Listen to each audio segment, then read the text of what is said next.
Sí, Rafael, dile por favor a Hernán que vuelva a intentar porque no me ha aparecido la solicitud de ingreso. Dile que por favor salga y vuelva a ingresar para que vuelva a aparecer la solicitud. Listo. Listo, ya permití el acceso. Bueno, muchachos, entonces el día de hoy vamos a estar continuando con nuestra temática del Sistema Interamericano de Derechos Humanos que iniciamos en la clase anterior. Bajo esa perspectiva, entonces, antes de retomar la clase, voy a estar llamando a lista y posteriormente pues ya retomamos el tema. ¿Listo? Stephanie, bueno, ¿se encuentra?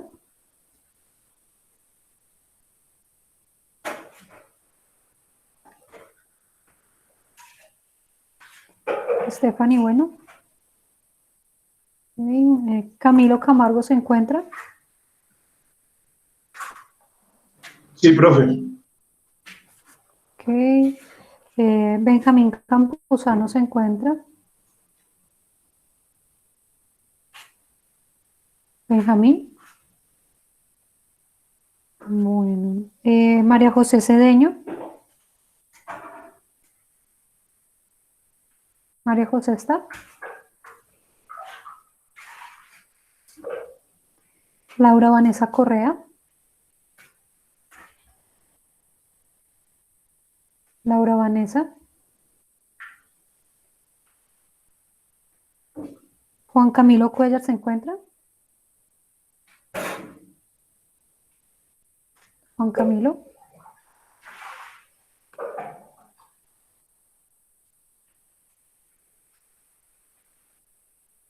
Laura Juliana Galvis. Presente. Profe, pena. Laura Vanessa Correa. Hola, Laura, listo, Laura, ya te pongo la asistencia. Gracias. Listo. Juan Pablo Giraldo, ¿se encuentra? Buenos días, profe. Sí, presente.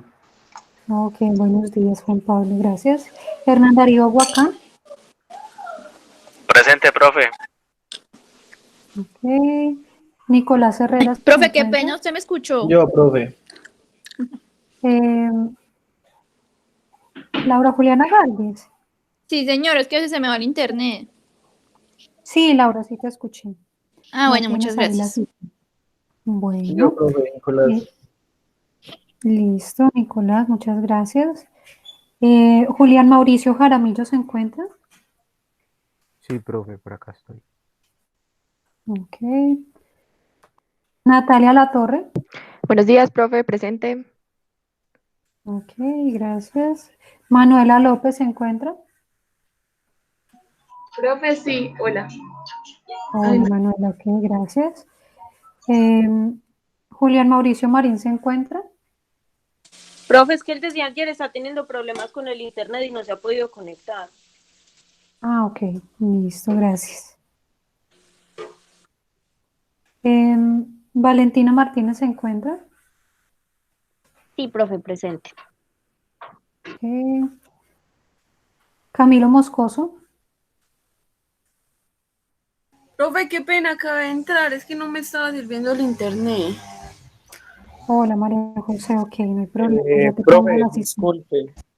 Sí, Disculpe, Camilo Moscoso me escribió ayer y me dijo que tal vez es que hoy tenía pico y cédula, entonces tenía que salir a pagar unos recibos, entonces que no sabía si se iba a demorar toda la mañana. ah, ok, listo, dale, muchas gracias por la información. Mucho gusto. Em, Listo, gracias. Julián Antonio Mota, ¿se encuentra? Presente, profe. Ok. María Valentina Osorio. Presente, profe. Ok. Juan Felipe Ríos. Presente. Ok. Valeria Romero. Presente, Valeria. profe. Ok. Diana Serna. Buenos días, profe, presente. Buenos días, gracias. Juan Guillermo Sierra. Presente, profe. Eh, Rafael Soto está. Sí, señora. Hola. Hola, Rafael. Ok. María Alejandra Urrego. Presente, profe, buenos días. Buenos días. Ok. Víctor Hugo Vargas se encuentra. Ok. Lina Marcela Villa se encuentra. Buenos días, profe, presente. Ok. Listo. ¿Alguien llegó después de que ya me listo? Indiferente pues a los que ya me comentaron que llegaron tarde. Bueno. Bueno, muchachos, entonces en la última sesión estuvimos hablando acerca de el Sistema Interamericano de Derechos Humanos. Y en ese sentido, entonces, decíamos que habíamos dado una apertura, ¿no? El Sistema Interamericano, mencionando que existen sistemas regionales de protección de derechos humanos. Bueno, no les he compartido pantalla. Voy a compartir acá la pantalla.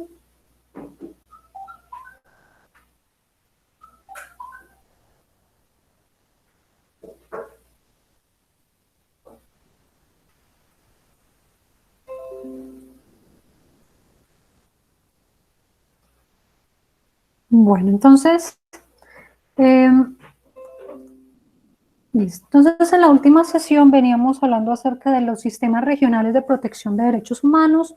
Hicimos una introducción indicando que existen actualmente en el mundo 3 sistemas regionales de protección que decíamos que si bien tienen un fin similar a lo que ocurre con el sistema universal, que es promover, proteger los derechos humanos, a diferencia del sistema universal que tiene un ámbito de protección mundial, los sistemas regionales, por el contrario, pues tienen un ámbito de protección limitado a la región en la cual existen estos sistemas, ¿no? Y decíamos que existen 3 sistemas: el sistema interamericano, el sistema europeo y el sistema africano. Y que desde esa perspectiva, pues nos íbamos a enfocar propiamente en el sistema interamericano. Bien. Recuerden que cuando habíamos hablado entonces de sistemas, habíamos hablado que se trata de un conjunto de organismos y tratados que están dirigidos a la protección de derechos humanos, ¿de acuerdo? Para que de esa manera, si ustedes les dicen Corte Interamericana de Derechos Humanos, sepan que la Corte hace parte del sistema, pero que la Corte no es lo único que conforma el sistema. Bien, esto retomando también un poco lo que veníamos hablando en el parcial, si ustedes recuerdan, en el parcial del primer corte, que algunos cuando se les preguntaba qué sistemas existían, decían, no, la Corte Interamericana o el Tribunal Europeo. Entonces recuerden, ellos hacen parte del sistema, pero no son lo único que conforman el sistema. Bien.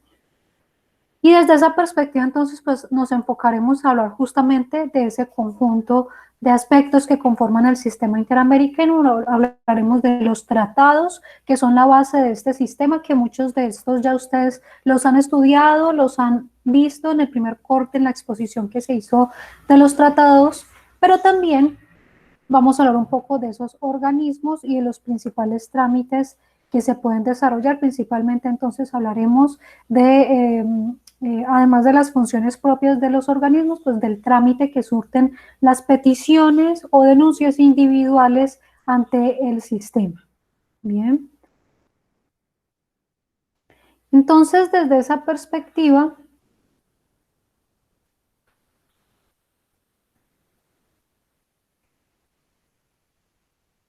Juan Pablo, ya el fin de semana estaré subiendo las notas. Bueno. Entonces, les decía aquí que vamos a hablar de esos conjuntos de organismos y de tratados, pero para ello pues necesitamos saber cuál es el origen del Sistema Interamericano de Derechos Humanos, que lo mencionamos un poco en la clase anterior, pero bueno, por efectos de tiempo no lo pudimos hablar tan profundamente. Y les decía que justamente después de que se conforma la Organización de Naciones Unidas, la Organización de Naciones Unidas empieza a promover que se creen organismos regionales que también supervisen de una manera más profunda lo que ocurre en su región. Porque les decía, pues, haciendo un paralelo, imagínense ustedes al Estado colombiano, si muchas veces le es difícil supervisar lo que pasa solamente en su territorio, pues imagínense la ONU queriendo supervisar todo lo que ocurre en cada estado del mundo. Pues ciertamente es una labor bastante compleja. Por lo mismo es que incentivó, motivó a que existieran estos organismos de cooperación internacional entre los estados de la región. Y en el caso de Latinoamérica, como de América como tal, el continente americano, como ustedes sabrán de su clase de Derecho Internacional Público, se creó la Organización de Estados Americanos. Aunque esta organización tiene un origen previo a la organización, a la parte de la Segunda Guerra Mundial, lo cierto es que lo que tiene que ver con el Sistema Interamericano de Protección de Derechos Humanos, sí es posterior a la Segunda Guerra Mundial, y justamente en 1948 la Organización de Estados Americanos aprobó la Declaración Americana de Derechos y Deberes del Hombre, ¿sí? Que no la confundamos con la Declaración Francesa, que tiene un nombre similar, ¿no? En este caso estamos hablando de una declaración americana que de hecho fue firmado aquí en Colombia, en Bogotá, y fue justamente una declaración que sirvió de base para la creación del Sistema Interamericano de Derechos Humanos. De hecho, la gran parte del contenido de la Declaración Americana pues se enfoca en hablar de esa protección que le deben brindar los estados a las personas que habitan en sus países. Y desde esa perspectiva indica que se deberán promover y proteger los derechos humanos. Y en esa labor de protección de los derechos humanos, pues la OEA entiende que debe conformar un organismo dentro de la propia OEA que deba supervisar los derechos. Y por ello, en 1959 creó la Comisión Interamericana de Derechos Humanos. Es decir, la Comisión Interamericana, como pueden ver, fue creada antes que la Corte Interamericana de Derechos Humanos, pero la Corte Interamericana en principio no tenía las funciones que tiene hoy en día. En principio, en ese momento, fue creada principalmente para realizar una labor de supervisión. Una labor de supervisión de lo que está sucediendo en materia de derechos humanos. Y fue creada no mediante un tratado, sino que lo creó la Asamblea de la Organización de Estados Americanos. Entonces venía a ser un organismo que hacía parte de la Organización de Estados Americanos. ¿Qué ocurre entonces? En ese momento, pues la Comisión Interamericana era el organismo principal que trataba todo lo que tenía que ver con derechos humanos. Y empieza a cumplir sus labores en el 61. Recuerden que si bien se creó en el 60, sus labores empiezan como tal en 1960, después de que se aprueban su reglamento para su funcionamiento, para que se quedara claro cómo debía funcionar la comisión. Y es en 1961 que empieza a realizar esas labores con bastante ahínco, realizando visitas in loco, ¿sí? Cuando hablo de visitas in loco, quiere decir visitas en el lugar, ¿sí? Esas visitas en el lugar, como actualmente lo hacen varios de los organismos internacionales de los que hemos hablado, la comisión se comunica con el Estado y solicita realizar una visita en el territorio, realizar una visita al Estado para poder observar qué es lo que está pasando en materia de derechos humanos e incluso llegar a investigar una situación en particular. Por ejemplo, la comisión lo ha llegado a hacer en casos como el de Ayotzinapa, que no sé si ustedes lo han escuchado, que es el caso de 43 estudiantes desaparecidos en México, y que a fin de constatar qué es lo que estaba ocurriendo, la comisión en ese momento solicitó una visita en loco. Entonces, a esto es lo que ha venido desarrollando. De hecho, Han habido aproximadamente 92 visitas en alrededor de 23 países miembros hasta la fecha, un poco más, porque digamos que estos datos no cuentan con las visitas que se han realizado el año pasado y este año, pero noten entonces la labor tan importante que realiza la Corte la Comisión una vez realiza esta visita, levanta un informe en donde da a conocer los resultados de los hallazgos.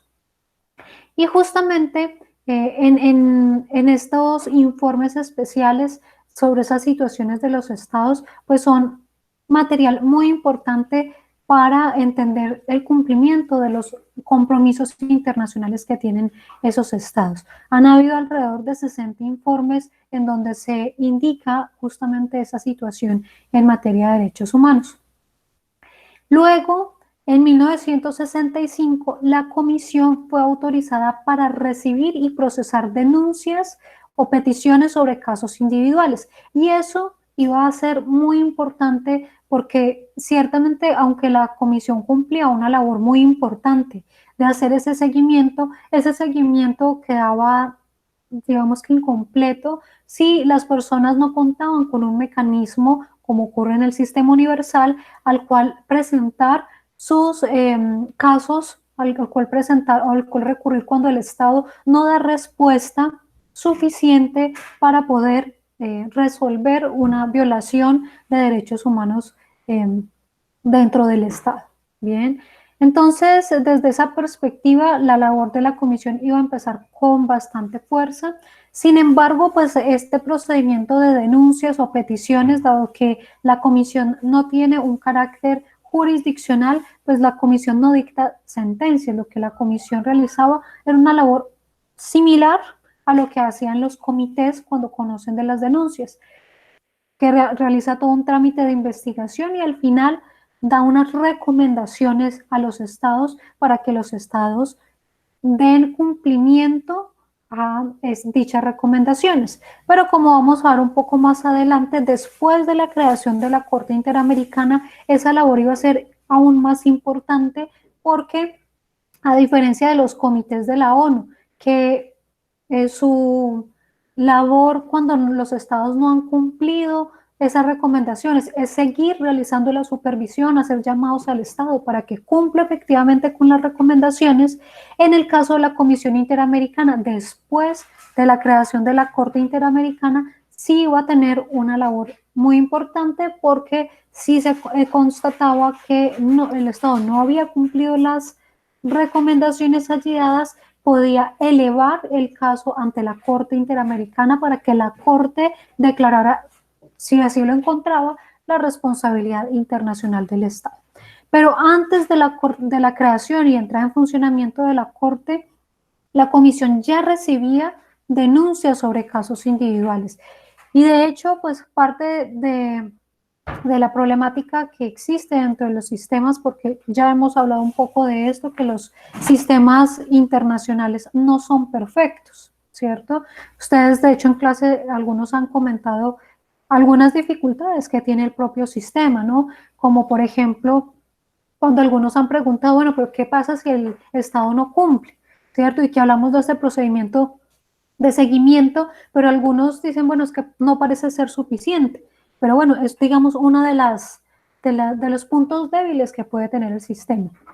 Sin embargo, cuando ya hablamos también del sistema interamericano, a diferencia del europeo que tiene un personal mayor, en el caso de la Comisión Interamericana siempre se ha hablado de la dificultad que ha habido, una, en términos económicos, desde la perspectiva del sostenimiento del personal de la comisión, que reciben demasiados casos y que son pocos abogados los que se pueden contratar para resolver tantas peticiones. De allí entonces que se deriva el segundo problema, que es la congestión que ha habido dentro del propio sistema.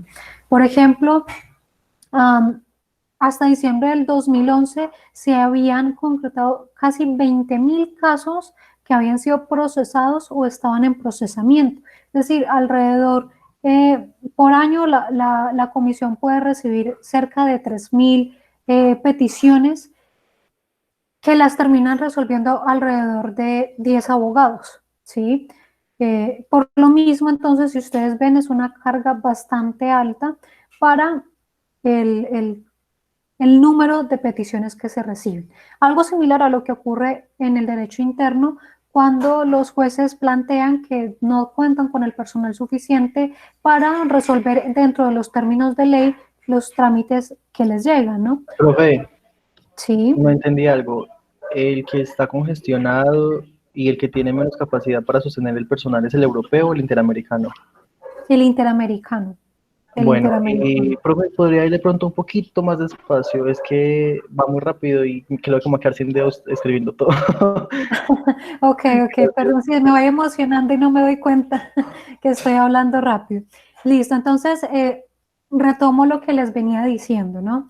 Les decía entonces que dentro del origen del sistema interamericano de derechos humanos, entonces partimos de la creación de la Declaración Americana de los Derechos y Deberes del Hombre, que se fue constituida en el marco de la Organización de Estados Americanos en el 48. Y dentro de esta declaración les decía entonces que se promulgó, que se promovió una serie de derechos que deberían ser garantizados por parte de los estados. Pero recuerden que eso era una declaración. Recuerden que una declaración es diferente a un tratado internacional, ¿cierto? En la declaración, pues es una mera, una mera declaración de voluntad del Estado de hacer algo, pero no es vinculante. En principio, ¿no? Ustedes saben que hay algunas declaraciones como esta o como la Declaración Universal de Derechos Humanos que se ha entendido como que contiene derecho consuetudinario y que por lo mismo termina siendo vinculante, que es una discusión, digamos, que ya hemos hablado en otros escenarios, pero es a partir de esta declaración que se empieza a hablar de la necesidad de proteger los derechos y a partir de ello es que se dijo necesitamos un organismo que nos ayude a supervisar lo que está pasando en materia de derechos humanos. Que ahí fue donde se creó la Comisión Interamericana en el año 59, ¿bien?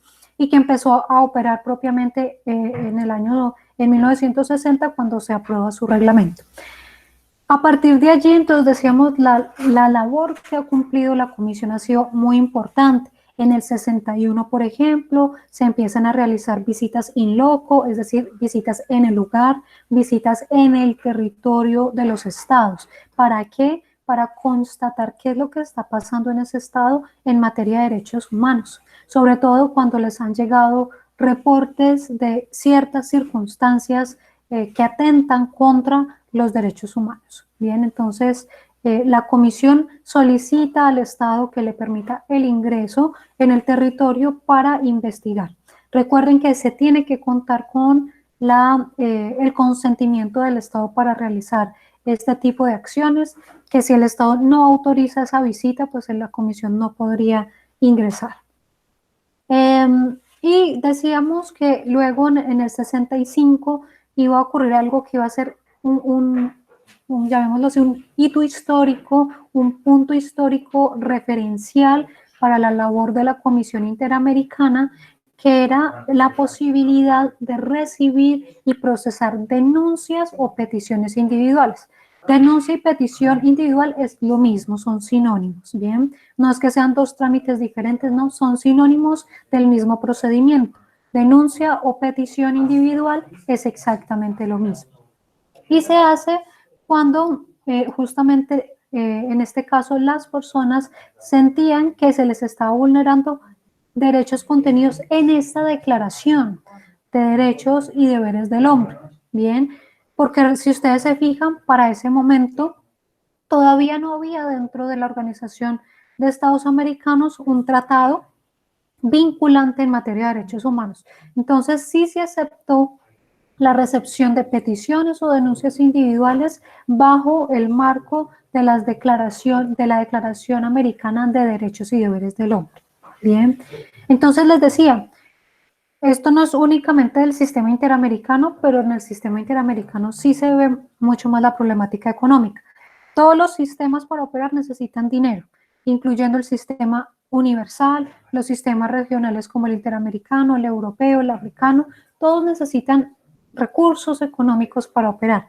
empezando porque necesitan una sede para funcionar, entonces para comprar el edificio o para pagar el arrendamiento necesitan dinero, para contratar el personal de toda índole, ¿no? Personal administrativo, personal jurídico, personal de limpieza, todo tipo de personal necesitan dinero para realizar, por ejemplo, sus labores como crear su página web, habilitar un sistema virtual para el procesamiento de las denuncias, la publicación de sus informes de manera física o virtual. Todo eso implica dinero, ¿bien? Y por lo mismo les decía, muchos de los sistemas han sido afectados desde el punto de vista económico. Porque ustedes recuerdan cuando hablábamos al principio de quién es el que financia los sistemas de protección de derechos humanos. ¿Alguien recuerda?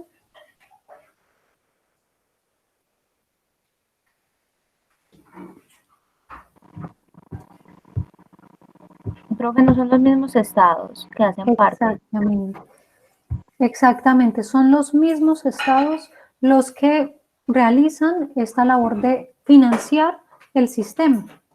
Pero hay conflictos muchas veces, por ejemplo, a los estados no les gusta que los condenen o que declaren internacionalmente responsables de una violación o que les digan que están violando derechos humanos. Y cuando eso pasa una vez y luego otra vez y otra vez y de pronto supongamos haya un año en el que les declaran reiterativamente la responsabilidad internacional, los estados empiezan a disgustar, sus representantes empiezan a disgustar y quizá lo hayan escuchado porque ha pasado varias veces que los estados indican, sobre todo en América, que los estados dicen, no, me voy a salir del sistema interamericano porque el sistema no funciona. Y dicen que no funcionan porque, entre otras cosas, pues los están condenando, ¿no? Es decir, hay una dicotomía al respecto y aunque algunos estados han amenazado con salirse, a la final no lo hacen, otros sí lo han hecho. Por ejemplo, Venezuela. Venezuela hizo parte del sistema interamericano, pero se retiró. Por ejemplo, Brasil ha amenazado varias veces con hacerlo, todavía no lo ha hecho, pero bueno, son circunstancias que pasan. Pero muchas veces la represalia que terminan realizando es que no pagan la cuota que les corresponde para financiar el sistema. Brasil, por ejemplo, lo ha hecho. Y no paga la cuota y eso termina afectando, por supuesto, a la comisión. No sé si ustedes lo recuerdan, hará unos 3, 4 años que la Comisión Interamericana anunció que iba a tener que despedir a gran parte de su personal porque no tenían presupuesto para pagarle al personal. Y bueno, a partir de eso se hizo toda una campaña mediática también para poder recaudar fondos para financiarse. Y bueno, esa campaña fue exitosa y pudieron prorrogar los contratos y continuar con las labores. Pero noten entonces que sí hay unas dificultades en términos económicos que, como les digo, no son exclusivas del sistema interamericano. El sistema de la ONU también ha tenido ese tipo de dificultades y en general los sistemas regionales han tenido esa dificultad, pero en el caso del sistema interamericano, pues ha sido notorio y se ha discutido bastante esa dificultad. Bien. Entre otras cosas también porque, a diferencia, por ejemplo, de la mayor parte de los estados europeos, muchas veces gran parte de los estados americanos no tienen la misma capacidad económica que otros estados del mundo. Bien. Entonces, como les decía, esa situación en materia económica, que digamos que es un talón de Aquiles que tiene el sistema, al mismo tiempo ha llevado a que haya otra dificultad, que es el represamiento o la congestión que hay dentro del sistema interamericano, que afortunadamente en los últimos 2 años, aproximadamente 2, 3 años, la comisión ha venido implementando, porque digamos que la principal congestión se vive en la comisión, que es el primer filtro. La Corte Interamericana también tiene dificultades en términos económicos, pero digamos que al no recibir todos los casos, la Corte solamente recibe los casos que le envía la comisión. Pero en todo caso, cuando hace unos 2 años la comisión empezó a implementar un plan estratégico para la eliminación de la congestión dentro del sistema interamericano, un plan que en términos generales ha sido bastante exitoso.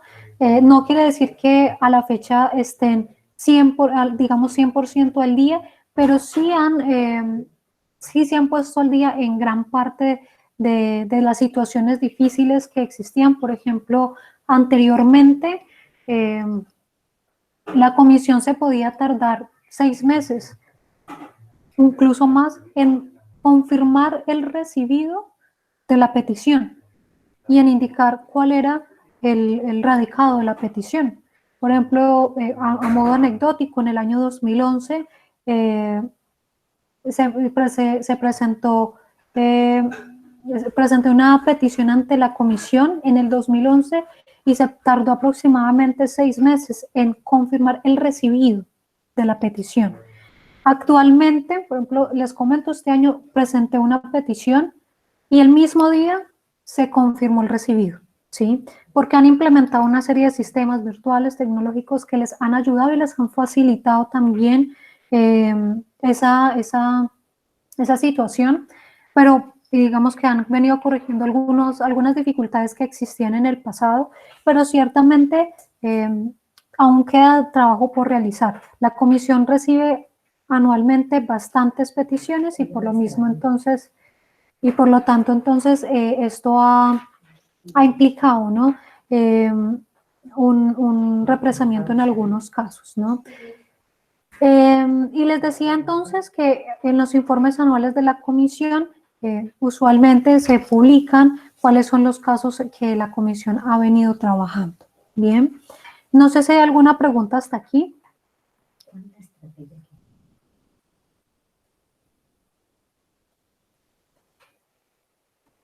De pronto, o sea, yo entiendo que la comisión es la que conoce en primera instancia las denuncias que lleguen, ¿cierto?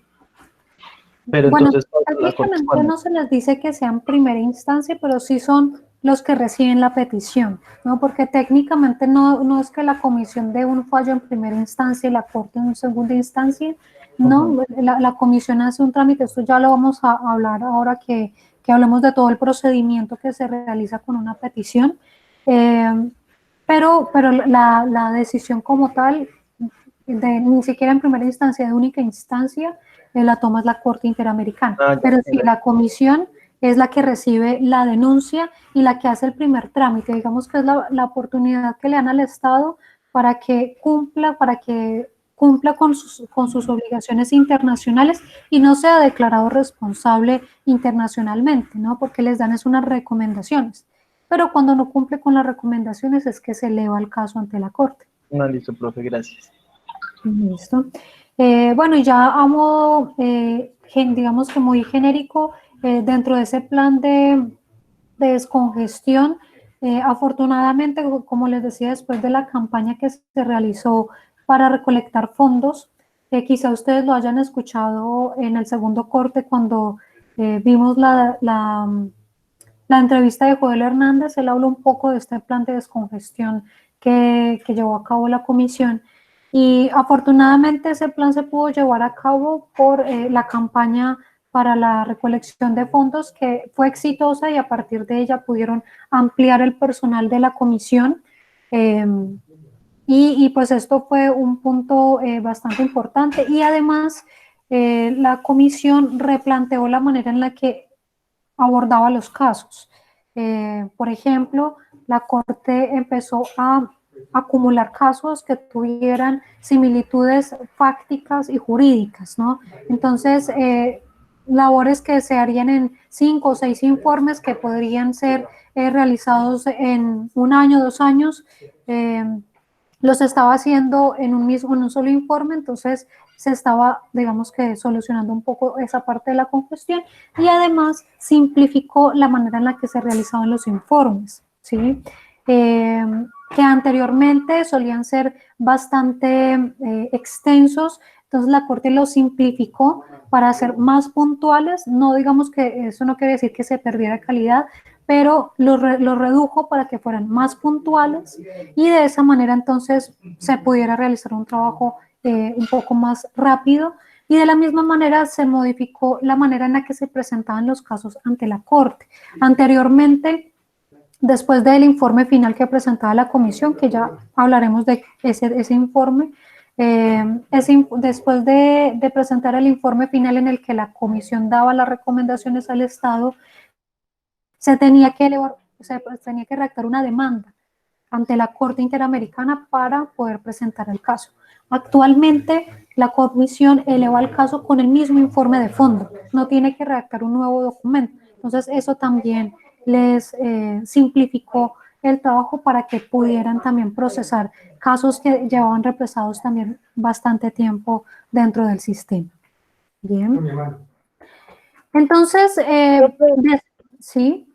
Una pregunta, es decir, entonces que se pueden acumular denuncias. Sí, la comisión lo ha hecho. La comisión lo ha hecho. Bueno, actualmente lo está haciendo y, por ejemplo, si ustedes vieron, se me escapó el nombre del caso.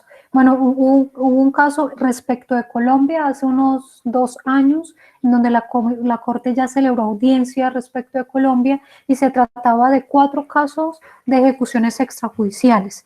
Digamos que se presentó la denuncia y se acumuló el caso de 4 casos independientes, es decir, no eran familiares, no, eran 4 casos independientes de ejecuciones extrajudiciales que se acumularon en un mismo informe, dado que tenían una similitud de hechos y de derechos, ¿no? En relación con los hechos, que los 4 eran de ejecuciones extrajudiciales.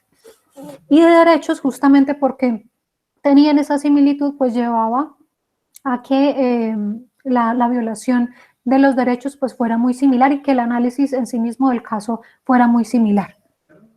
Entonces, sí, efectivamente, en estos momentos la comisión lo está haciendo. Bueno, profe, gracias. Ok. ¿Hay alguna otra pregunta, muchachos? Bueno, entonces, después de que la comisión en el 65 empieza a conocer de estas denuncias o peticiones individuales, luego en 1969 se vendría a aprobar la Convención Americana de Derechos Humanos. Esta iba a ser el primer tratado en materia de derechos humanos en la OEA, ¿sí?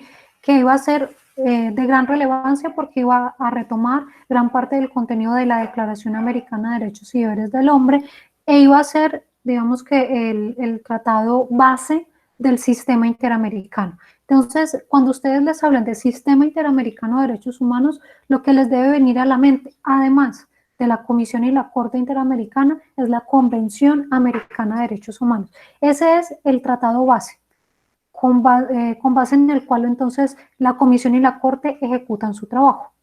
Bien. Sin embargo, noten entonces que aunque en el 69 se aprueba la convención, recuerden que el que se apruebe un tratado no quiere decir que entre en vigor inmediatamente. Para ello se requería la firma de varios estados, que se cumplió con ese requisito en el 78.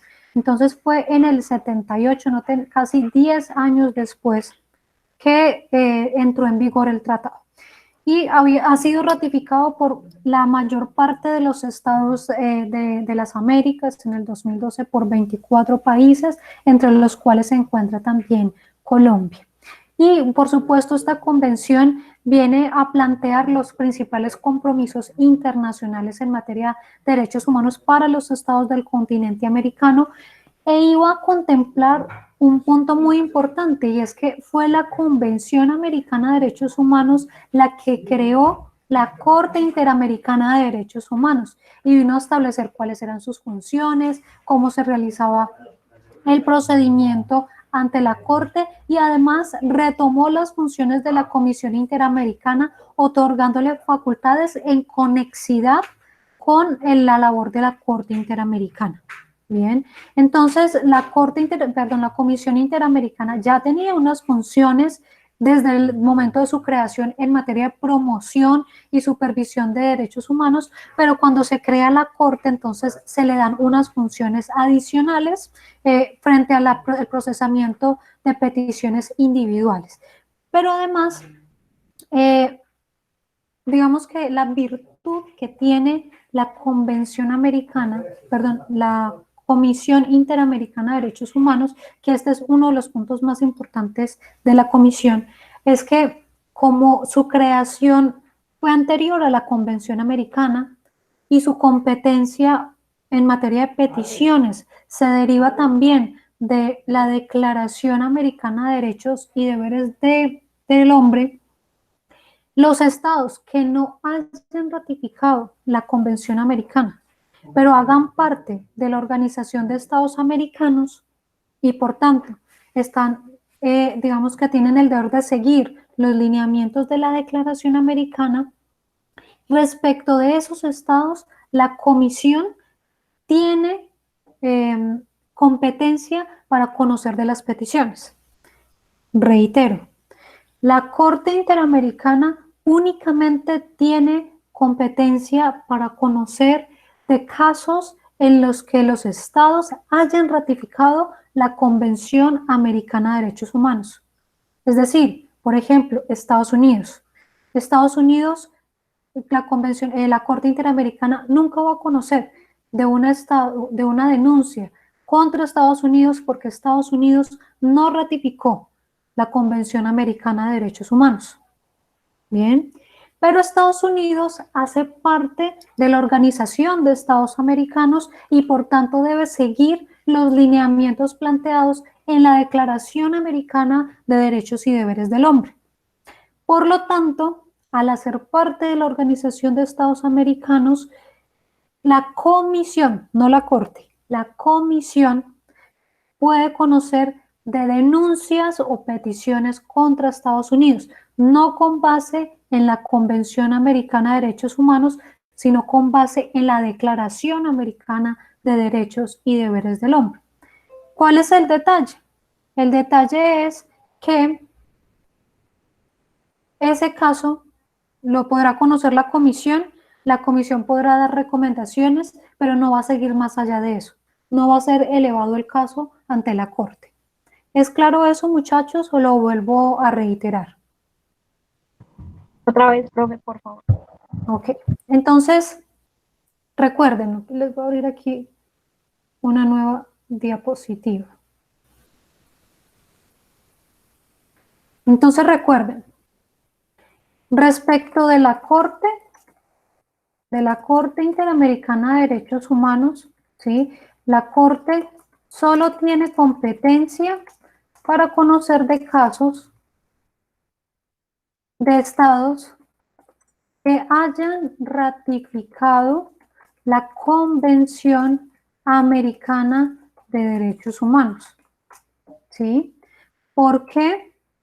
Porque la Convención Americana de Derechos Humanos fue la que creó la Corte Interamericana de Derechos Humanos. Recuerden que los tratados no son retroactivos, es decir, a partir de la creación de la convención y por cuanto la convención le da competencia a la Corte, es decir, está contemplado dentro de la convención que los estados le dan competencia a la Corte y indica el procedimiento para la aceptación de la competencia de la Corte, es a partir de la Convención Americana que la Corte tiene competencia para conocer de casos. Es decir, estados que no hayan ratificado y respecto de los estados que no hayan ratificado la Convención Americana, la Corte nunca podrá conocer de casos frente a ellos. ¿Sí? Les decía, por ejemplo, Estados Unidos. ¿Sí? Estados Unidos nunca ratificó la Convención Americana de Derechos Humanos. Por lo mismo, la Corte Interamericana no tiene competencia para conocer de casos respecto de Estados Unidos. Bien. Pero, frente a la labor de la Comisión Interamericana, la Comisión tiene competencia para conocer de denuncias derivadas de la Declaración Americana de Derechos y Deberes del Hombre, ¿cierto? Es decir, de violaciones de derechos que están contenidos en esta declaración, y tiene competencia para conocer también de denuncias derivadas de la Convención Americana de Derechos Humanos. Bien, entonces la comisión tiene competencia para conocer de denuncias, ya sea derivadas de una de las dos o de las dos, ¿sí? Puede conocer denuncias de violaciones a la Declaración Americana o de denuncias derivadas de la Convención Americana. ¿Por qué la comisión es diferente en esto?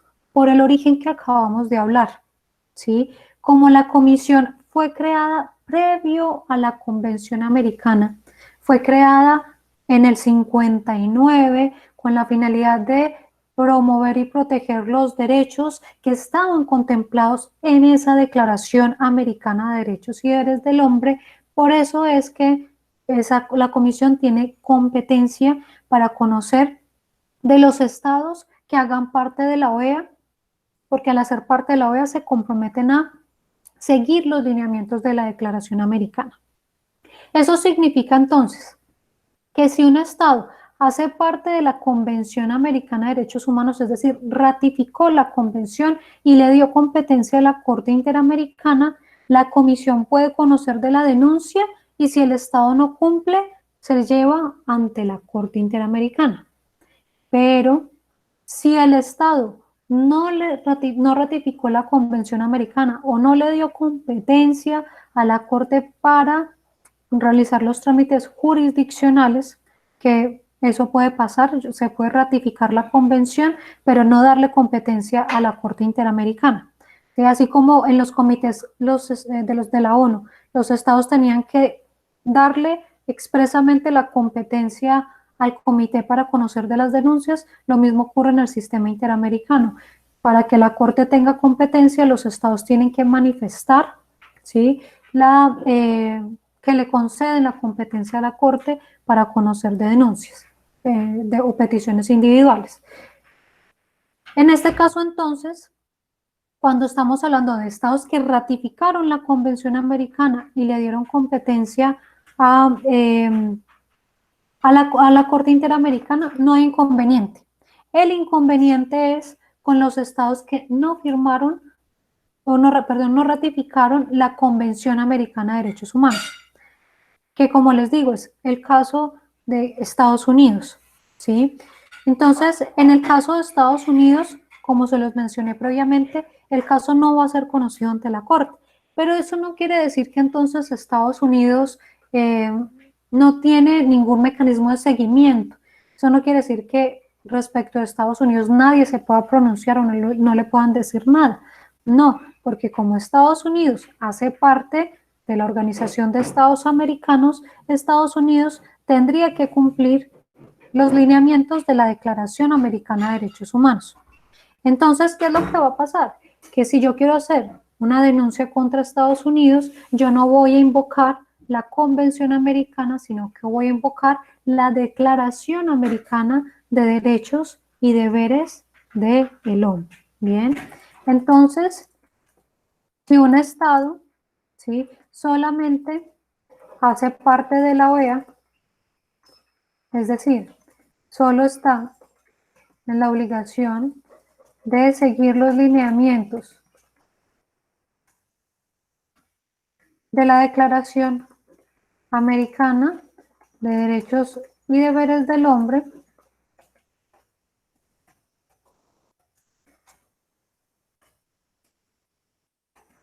el único organismo que tendría competencia para conocer de una denuncia frente a ese Estado es la Comisión Interamericana de Derechos Humanos. Sin embargo, ese caso no podrá ser elevado ante la Corte Interamericana. Bien. Esa es la conclusión de esta parte, ¿no? La Corte solamente tiene competencia cuando se ratificó la Convención Americana y se le concedió competencia para conocer de los casos contenciosos. La Comisión,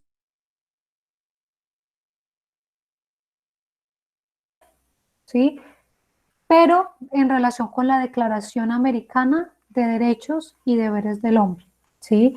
Eso ocurre, como les digo, por ejemplo, en el caso de Estados Unidos, de Canadá, que no ratificaron la convención, pero sí hacen parte de la OEA. Por tanto, entonces la comisión puede conocer de casos respecto de ellos, pero el peticionario, el que eleve la petición, no debe invocar la convención americana, sino que debe invocar la Declaración Americana de Derechos y Deberes del Hombre. Bien. ¿Alguna pregunta, muchachos? No, profe. No, profe. No, profe. Ok, listo. Esto se los comento también porque muchas veces preguntan, ay, pero ¿cómo así que Estados Unidos, que la comisión está conociendo de un caso respecto a Estados Unidos, pero no, pues que Estados Unidos no hace parte de la Convención Americana? Entonces, esta es la razón por la que respecto a Estados Unidos, la Comisión Interamericana sí se ha pronunciado. Bien. Bueno, muchachos, entonces vamos a dejar por hoy hasta aquí. En la próxima sesión entonces estaremos continuando con esta temática del sistema interamericano y bueno, pues ya hablaremos un poco también del tercer corte, ¿no? De cómo vamos a estar abordando el tercer corte. ¿Listo? Stephanie, bueno, llegó.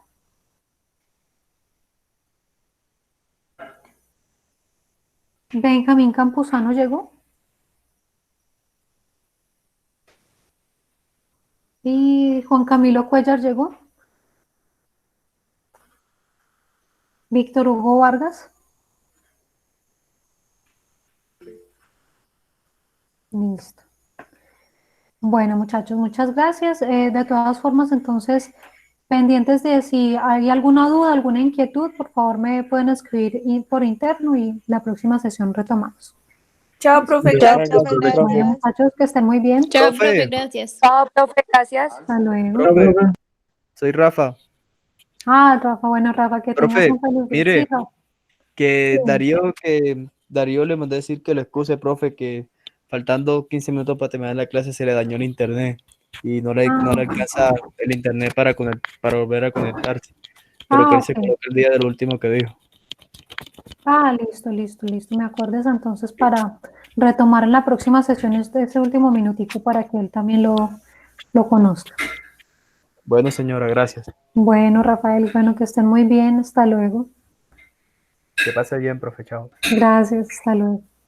Hasta luego.